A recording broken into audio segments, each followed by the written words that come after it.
The speedrun of Final Fantasy X is a really interesting challenge. In Final Fantasy IX speedrunning, for example, one of your major skills is in-fight decision making and responding properly to enemy turns, whereas the fights in the Final Fantasy X speedrun are basically in fixed turn orders, so long as you've done your sphere grids correctly. Additionally, the RNG in the game can heavily be manipulated and tracked. So what even is the skill in this speedrun? Well, tracking the RNG itself very much is a skill. It's not necessarily easy. Dr. Swolman has an excellent video on the RNG tracking which I'd highly recommend watching. Outside of that, the primary skills that speedrunners are rewarded for are quickly executing sphere grids without mistakes, since one missed sphere can ruin your expected turn order and sometimes end the run, executing fights properly, since there can be slight variance such as who is targeted by a move and how much damage it deals, so runners need to properly account for that, and especially in delicate fights such as the crawler, a simple misinput can kill the run. Good movement to try and get as few encounters as possible despite this game's awkward movement quirks. Knowing backups for situations that are unaccounted for, such as having fewer speed spheres than expected, misinputting during a fight, and so on. And the focus of this video, executing skips. When I first saw Final Fantasy X speedrunning and what it was sort of all about, I really didn't expect the game to be as riddled with skips as it is, but there's a healthy amount of sequence breaks in this run. I'm going to go through them in a way that explains the skip and its benefits, but I also want this to serve a bit like a tutorial as well. Anyone can do these skips on any version. They're tricky and may take a few attempts, but it's pretty satisfying to be able to pull them off. If you do try any of these, leave a comment and let me know how you go. I'd love to hear about non-speedrunners trying some of these. I'm not going to cover the skips chronologically as they'd appear in the run, because I need to explain the core concept that most of these skips will use. In Final Fantasy VII, it's called paralysis dodging, but I'm not sure if the 10 community has a specific name for it. Basically, when Tidus engages in dialogue with an NPC, he's locked in place and cannot move until that dialogue has ended. However, if somehow Tidus can end that dialogue while locked in some other cutscene, that flag to allow Tidus to move again is still raised, giving him free reign to move in a full-on cutscene. Clasco Skip perfectly displays this. When the crew first arrives at the Jose High Road, this skip can be used to skip a brief dialogue with Clasco guiding the party to the command center. If the player runs up to this area, the cutscene starts. To execute the skip, runners need to wedge themselves behind this NPC and tap down and right on the analog stick very quickly. This will change the way Tidus faces without him actually moving. Press confirm to start your dialogue. If this NPC turns around, you aren't talking to the correct guy. If you get an ether as a gift, you're talking to the correct guy. Grab the ether and initiate one more line of dialogue and wait just a moment. Eventually, the NPC in front of you will start running and basically push Tidus along the side of the mountain into the cutscene while that dialogue text is still open. End the dialogue when Clasco appears and use the minimap to run to the next screen. This only saves about 30 to 40 seconds, so it isn't a major skip by any means, but in a speedrun, every second counts. A far more substantial skip that uses the same premise is the Guado Salam skip. After the visit to the Far Plane, where Riku and Tidus talk about Yuna's potential marriage, the player needs to visit Kamari to be told that Guado Potion's good and to buy some before leaving, revisit Seymour's palace, meet Shalinda to learn that the rumors of the marriage are already spreading, be introduced to the Thunder Plains, and go through the tutorial for dodging lightning bolts. This all goes for about 4.5 minutes, but can all be skipped with careful movement. The two NPCs that are the focus of this skip are this Blitzball player and this other Guado in the robes. This one's a bit time sensitive, so make sure that you're fast. Run over to the door to the potion shop and place yourself on the right side. Don't get too close or you'll enter the shop. The lineup I use is the edge of this door aligned with the center part of Tidus' hair. You can use up on the D-pad to gently nudge yourself to the left to get this lineup properly. Once you've got it, tap down on the D-pad 5 or 6 times until Tidus gets some, but not too much distance from the wall. At this point, the Guado in the robes should be arriving. While still facing towards the camera, mash confirm until the dialogue text appears. The Blitzball player will arrive shortly after and push Tidus into the door. Once he starts his jumping back animation, press confirm again to remove the dialogue and use the minimap to go through to the Thunder Plains. You can now proceed without the opening cutscene or the tutorial. On the HD version, this needs to be done slightly differently. Talk to the robed Guado until the blitzball player runs a bit further. I usually use the lamppost as my signal. The lineup I go for in this version is Tidus's head with this darkened hole in the wall. I then walk a few taps down and use the dialogue with the blitzball player to hold Tidus in place and get pushed by the robed Guado. The rest of the skip works the same as before. This skip is a little bit weird, but it's the second most substantial skip in the entire run. A far trickier skip is the Jiskel Sphere skip. When entering the Makalania temple, talk to Trommel Guado immediately to get the Sheltage as a thanks for helping him earlier. Now the player needs to place Tidus as close to Trommel's right as possible. Make small taps on the D-pad to go to the right. You need 4 tiny movements.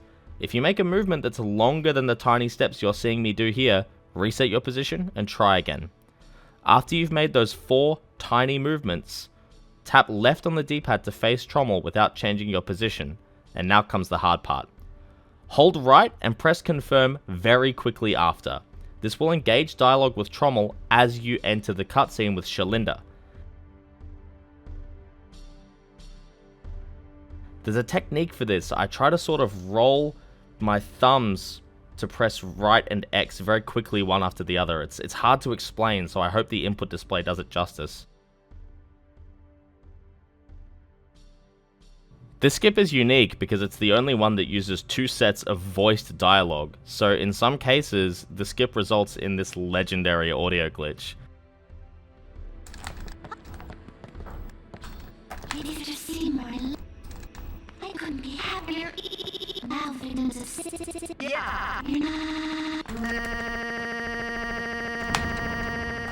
It can be fixed by a soft reset, but that takes about a minute, so at a high level it's no longer viable, and yes, it lasts the whole game.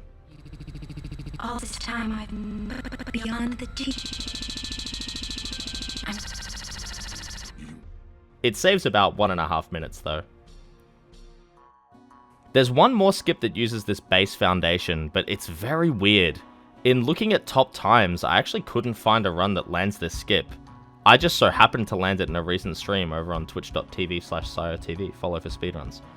On the Mihen High Road, where the party meets the Chocobo Knights, speedrunners will need to trigger dialogue with this NPC that gives them the Hunter's Spear as they cross that boundary.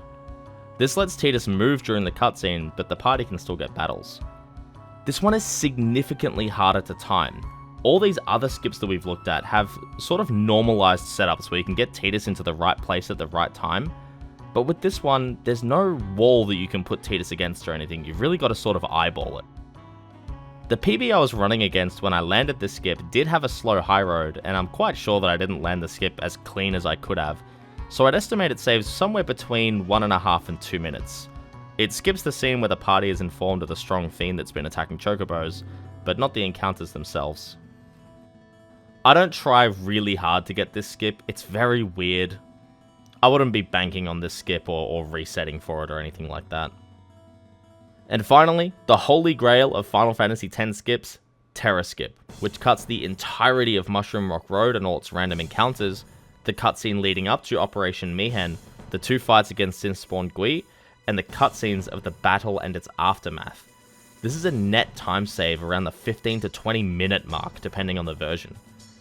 This is another one that Dr. Swellman has an excellent video on, but it's been quite some time since the skip was discovered, and the routing has been far more refined since. So before looking into all that, how's the skip done? So after you flawlessly execute Classico Skip because you are a speedrunning champion, run back to the high road and head to the right, over to the Chocobos. Hold up on the D-pad until the screen starts to shake, and then tap right on the D-pad until this line of the minimap aligns with the center of the bone part of the Chocobo's leg. Some people find using the textures of the rock formations or lineups with Tidus himself. This is what I personally use, so if it doesn't work for you, find something that's more comfortable.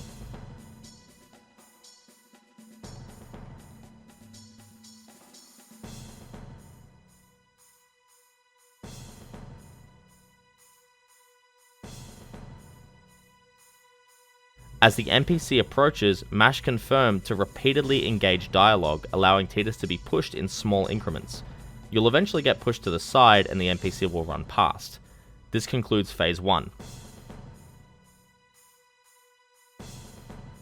To confirm that you've done this correctly, hold down on the D-pad. If Tidus can run further down, you've mucked up phase 1 and will need to try again. If he gets blocked by this invisible wall, it's time for check number 2. Run up and left. Tidus should sort of be able to nestle into this corner. If it looks like anything other than this, you may have initially been pushed a bit too far. One example is when Tidus can sort of run through the chocobo. Once you're in that corner, line up the minimap with the center of the meat part of the chocobo's leg to create kind of a balloon shape, and wait to get pushed a second time. Again, if you'd prefer, find a lineup on the mountain or with Tidus' model or something. Keep mashing until that same guard pushes you past the story trigger again to where you can no longer engage in dialogue with him.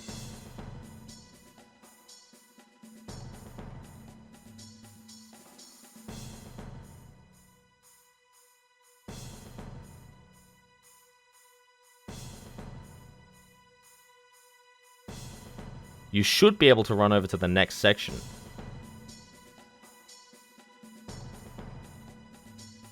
The camera gets a bit messed up on the next screen after the cutscenes, but just use the minimap and you'll be fine. It fixes itself after the cutscene with Kimahri anyways.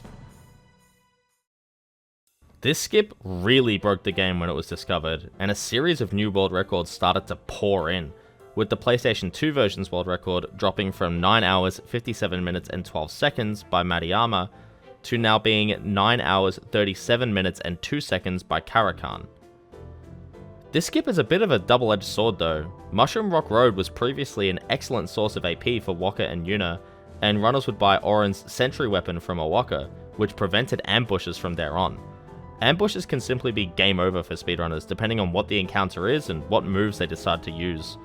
In the best case scenario, ambushes are incredibly slow, so losing sentry does hurt runners until the party picks up Sonic Steel in Macalania Woods to give Tidus first strike.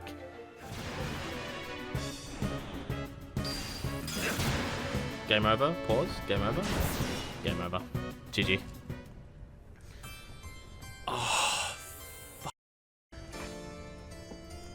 Oh. This does, though, allow runners to not need to donate gil to Wakka on the boat, which saves a bit of time and money.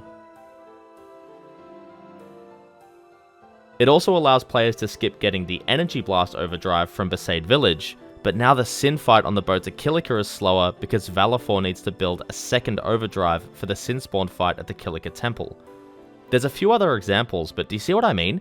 It's very much give and take with the benefits and drawbacks of this skip, but the net results have been amazing for the run and the community, and the knowledgeable and talented routing champions did excellent work incorporating the skip into the run. Lineups will be different on the HD version due to the aspect ratio changing from 4:3 to 16:9, so I'd recommend this tutorial for HD players specifically. Apparently the no sphere grid speedrun was actually the category that benefited the most from this skip. Maybe one day I'll revisit the run and see how exactly that is. Again, I'd love to know if you're not a speedrunner and give any of these skips a try. I'd love to hear about your experiences, and if it perhaps ignites a bit of a desire to do a speedrun of your own, I'd highly recommend checking the Discord. But regardless, thank you all so much for watching, and thank you to everyone who supports the channel on Patreon. I've got a Discord now where I post behind the scenes stuff, and we have our monthly speedrun challenge as well. It's $2 a month, so if you enjoy what I do and want to throw a few dollars my way, I'd really appreciate it. Thank you everyone, and see you next time.